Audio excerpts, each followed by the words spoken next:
Hey guys, welcome, welcome. Happy New Year. Dude, I'm so excited. 2026 is going to be the best. I could just feel it. And I'm going to make it so by speaking it into existence. So I have a confession to make. I loaded all my December podcasts in early December so I could actually take time off, which I almost never do. And I had to go back and listen to the last episodes to make sure I wasn't repeating myself. And I already recorded this episode, and it turns out I was just repeating myself. So this is the second recording. I wanted to first start with some changes that I had alluded to that kind of became for sure things over December. Let's talk about the podcast first. So number one, I always like to do a word for the new year. I think I mentioned it in a podcast in December. I couldn't find the episode, so I don't know. I think it was probably authenticity, maybe. I don't know. But now it's alignment. I feel more, I spoke about this in the last episode, after menopause. I just feel like more in my skin, more of a vision of where I want my business to go, where I want to be for you guys. And it is literally filling my soul. And part of alignment is authenticity, but part of that authenticity is I have so many ideas, you guys. I want to talk to you all every fucking day. I'm like, I have to tell everybody, I have to tell them. And I get mired in the scheduling. This podcast has been formatted recently with the bite-sized nugget on Tuesday, longer, meatier episodes on Thursday, and then interspersing potty training. I wanted to combine my potty training podcast with this podcast because they kind of work in conjunction. And it was driving me crazy. And what I'm trying to do is in this alignment, in this authenticity, I want to be able to just sit down. So I'm kind of done with the proper lighting. I did turn my computer today so that I'm not being backlit. I want to worry less about how I look, sounding professional, all this stuff. Not that I've ever sounded the most professional, but you know what I mean. And I want to just sit down and record when I have these ideas. I have a billion ideas a day. My mind is on overdrive almost all the time, and it gets backlogged. And I've tried to be the good business person. You do it in a structured way so everybody knows what to expect. And I'm all set with that. I'm all done. I just want to share what I know, what I feel with you guys, because I know we're having common experiences and I know I can be of service to you. So that's happening. I am also going back to putting potty training episodes in the OCRAP Potty Training podcast. Just first and foremost, that is happening because I want that podcast to live on its own. I just find myself recommending it to people. It got too confusing trying to combine it. So, hey, if you can't shift when things aren't going right, then what are you doing? Right. So that's what I'm shifting there. I am also so excited. Okay. So I talked about classes last podcast. This came to a really, really great fruition and great idea. Nothing is available right this second. I'm taking January to work on it. We'll start doing these in February. And the first two I'm so excited about. One is called Rant and Release. This will be what I'm going to do is I'm going to do monthly classes. They're going to be themed. There's going to be 4 live calls every month, and they're going to be at various times. Okay. And I will put those on the website and you can choose your time so that you're available. These are also going to be connected to a group. Unfortunately, I think we are going to have to use Facebook because that seems to be where groups do the best. I have a way to do groups on my website and it just doesn't function the same way. It functions similar to a Facebook group, but not really. What I do, and I encourage you guys to do, is you can make a dummy account. You can just make an account with it doesn't have to be a fake name. It could be your name, but it doesn't have to have anything attached to it if you want to take part in these groups. I'll talk more about that as the classes are released. But one is going to be called Rant and Release. And that is going to not have a group. There's going to be no recordings of the class. And it's going to be a really safe place where we can just bitch and moan. Okay. One thing that a friend and I were talking about recently is if something happened to you right now, if you died and your child had access to everything you said about them online, that's left a digital footprint. And I know that people have to vent. I know that moms need to vent and we need to get it out, right? We do need to bitch and moan about our kids, but our words have power and they have staying power if we write them down. And so what I want to do is create a safe space where we can cry, we can vent, and we can do group feedback if you want it, or if you just want to throw up and let it be there, that's fine too. And there will be no digital footprint of this, okay? None. It'll just be a nice, safe place. And I will be facilitating these. This will not be like getting expert advice or opinion. it will be like all of us on the same level playing field, and we're just letting go of some shit. I'm really excited about that. And those will be very small groups. And then the next one I'm doing is strength training, beginner strength training and mobility. And that will be, I'll give you workouts, I'll give you actual workouts, videos, and we will meet four times in a month, weekly. And any questions you have, any trouble you're having, any form questions. So I'm really excited about those. Those are going to be in February. Nothing is on our website yet because we're working on the back end and how to make it flow and all that shit. That's going to be the first two, and I'm really excited. I think with AI is scaring the fuck out of me, mostly because I'm getting parents now who stop using AI, you guys. It's not a way to co-parent. Do not ask AI parenting advice. Yes, they can scour the internet, but they don't know you. They don't know your kid. I feel like 2026 is going to be the year of analog. At least it is for me. And you guys know me. You know I've been like pro tech, as long as we're like creating and not consuming too much, but we're all consuming too much. And now AI is just, I'm so scared. And people are using ChatGPT for therapy, for diagnosing their kids. And I get people who have made a disaster out of potty training or poop withholding. And it turns out that the product they bought was AI. I just posted a thing on Instagram where this therapist had started noticing these books kind of coming across her feed, kind of like in her periphery vision, these books, and using all the therapy jargon, how to deal with a narcissist, how to have a secure attachment, all kinds of things. So she goes to Amazon and she looks up the books, and there's 40 books. 40 books. Okay, let me tell you something. I now have written 3 books.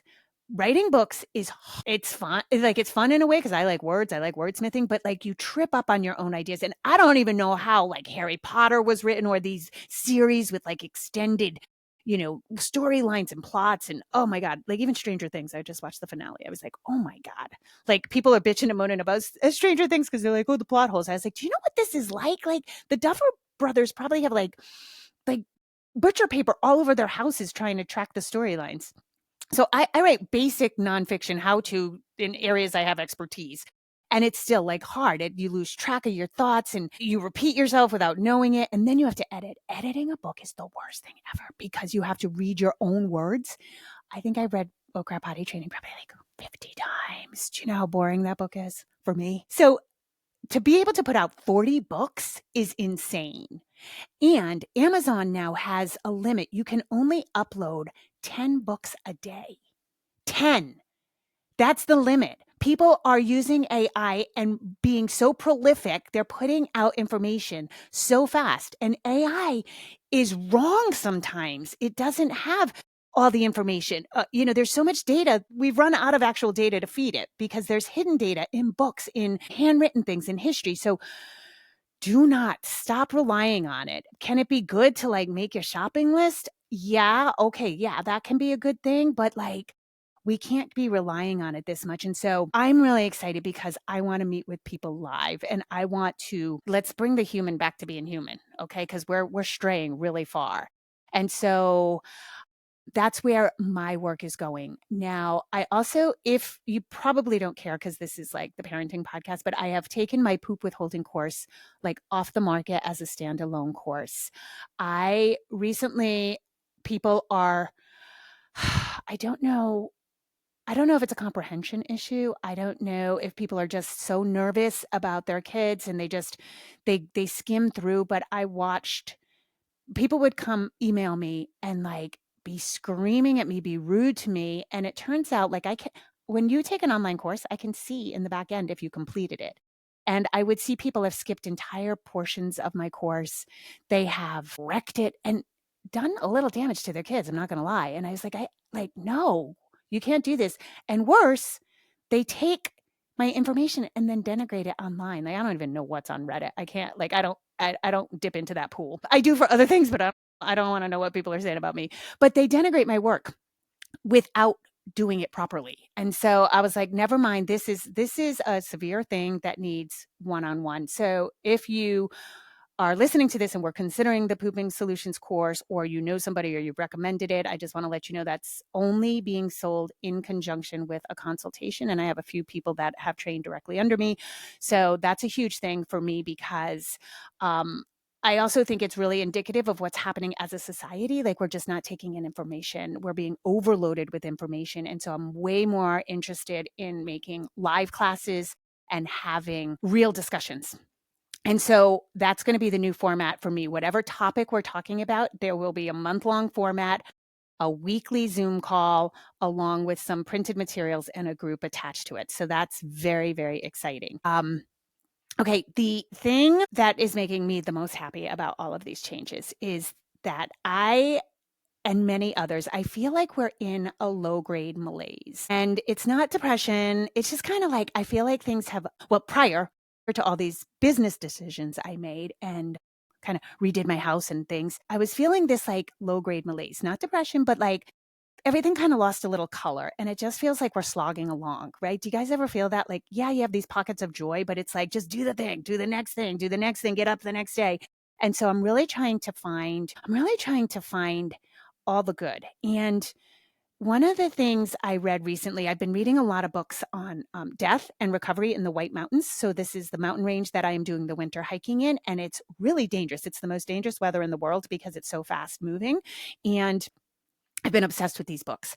There's a guy, Ty Gagney is his name, and he writes the most stunning accounts of people who have died hiking. 160 something people have died on Mount Washington in New Hampshire. And so it's not a joke. Like, this is crazy. And they've been amazing books. Like, I've read books in like 2 days, which I haven't done that since Pascal was born. And I was just reading this one called The Lion in Winter, and one of the chapter titles was called, there's a quote at the beginning of every chapter, and it said, "Optimism is the true moral courage." And I was like, yeah, optimism is the true moral courage. And I think right now with AI, if you guys saw my fucking comments on Instagram, you would go to any post, and like, there's so much, like, people can't even finish a 3-minute video. Instagram gives you 3 minutes. People will start commenting after seeing 45 seconds of a 2-minute video and be arguing with you. And like, you literally say the thing that they're arguing about. You say what you're in agreement with them, but you said it a minute later and they just didn't have the patience to watch it. I see, yes, we all make typos and autocorrect does its own thing all the time, but like, there's like an actual comprehension problem. There's a negativity problem. Like, people keep looking for the negative. And in our polarized world, it's just so easy. It's so easy to look for what's wrong. And we talked about this in the Village series, right? Like, it's so easy to nitpick a person about what they're not, that we've lost sight of the good. And I work really hard at being optimistic. Not really good. I mean, I don't work really hard. I'm conscious of it. I wake up in the morning and I literally look for the best thing I can. I am always awake for sunrise and I'm like, oh my God, look at that sun. It's never not miraculous. Oh my God, my coffee tastes so good every morning.